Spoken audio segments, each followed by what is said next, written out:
سنہری فکرے کے معزز ناظرین، السلام علیکم۔ حضرت سیدنا یزید بن میسرہ رحمۃ اللہ علیہ فرماتے ہیں کہ ہم سے پہلی امتوں میں ایک شخص تھا جس نے بہت زیادہ مال و متاع جمع کیا ہوا تھا۔ اس کی اولاد بھی کافی تھی، طرح طرح کی نعمتیں اسے میسر تھیں۔ کثیر مال ہونے کے باوجود وہ انتہائی کنجوس تھا، اللہ کی راہ میں کچھ بھی خرچ نہ کرتا، ہر وقت اسی کوشش میں رہتا کہ کسی طرح میری دولت میں اضافہ ہو جائے۔ جب وہ بہت زیادہ مال جمع کر چکا تو اپنے آپ سے کہنے لگا کہ اب تو میں خوب عیش و عشرت کی زندگی گزاروں گا۔ چنانچہ وہ اپنے اہل و عیال کے ساتھ خوب عیش و عشرت سے رہنے لگا۔ بہت سے خدام ہر وقت ہاتھ باندھے اس کے حکم کے منتظر رہتے۔ الغرض وہ دنیاوی آسائشوں میں ایسا مگن ہوا کہ اپنی موت کو بالکل بھول گیا۔ ایک دن ملک الموت حضرت سیدنا اسرائیل علیہ السلام ایک فقیر کی صورت میں اس کے گھر آئے اور دروازے پر دستک دی۔ غلام فوراً دروازے کی طرف دوڑے اور جیسے ہی دروازہ کھولا تو سامنے ایک فقیر کو پایا۔ غلام نے پوچھا کہ تو یہاں کس لیے آیا ہے؟ ملک الموت نے جواب دیا، جاؤ اپنے مالک کو باہر بھیجو، مجھے اس سے کام ہے۔ خادموں نے جھوٹ بولتے ہوئے کہا، وہ تو تیرے ہی جیسے کسی فقیر کی مدد کرنے باہر گئے ہیں۔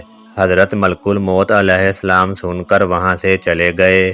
کچھ دیر بعد دوبارہ آئے اور دروازے پر دستک دی۔ غلام باہر آئے تو ان سے کہا، جاؤ اپنے آقا سے کہو کہ میں ملک الموت ہوں۔ جب اس مالدار شخص نے یہ بات سنی تو بہت خوف زدہ ہوا اور اپنے غلاموں سے کہا، جاؤ اور ان سے بہت نرمی سے گفتگو کرو۔ غلام باہر آئے اور کہا، آپ ہمارے آقا کی بجائے کسی اور کی روح قبض کر لیں اور اسے چھوڑ دیں، اللہ پاک آپ کو برکتیں عطا فرمائے۔ حضرت سیدنا ملک الموت علیہ السلام نے فرمایا، ایسا ہرگز نہیں ہو سکتا۔ پھر ملک الموت اندر تشریف لے گئے اور اس مالدار شخص سے کہا، مجھے جو وصیت کرنی ہے کر لے، میں تیری روح قبض کیے بغیر یہاں سے نہیں جاؤں گا۔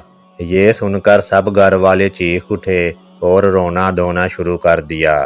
اس شخص نے اپنے گھر والوں اور غلاموں سے کہا، سونے چاندی سے بھرے صندوق اور تابوت کھول دو اور میری تمام دولت میرے سامنے لے آؤ۔ فوراً حکم کی تعمیل ہوئی اور سارا خزانہ اس کے سامنے ڈھیر کر دیا گیا۔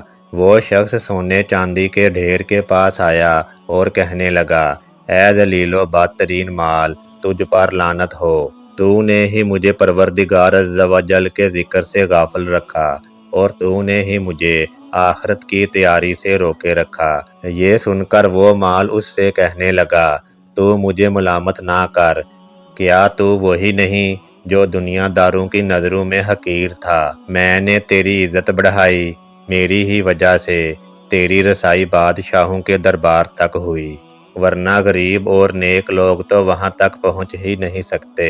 میری ہی وجہ سے تیرا نکاح شہزادیوں اور امیر زادیوں سے ہوا، ورنہ غریب لوگ ان سے کہاں شادی کر سکتے ہیں۔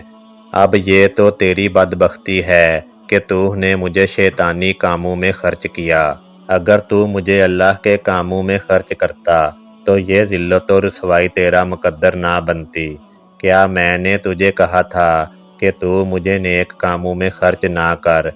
آج کے دن میں نہیں بلکہ تو زیادہ ملامت و لعنت کا مستحق ہے۔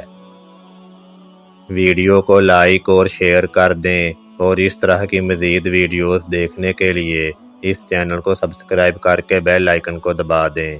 ویڈیو دیکھنے کا شکریہ۔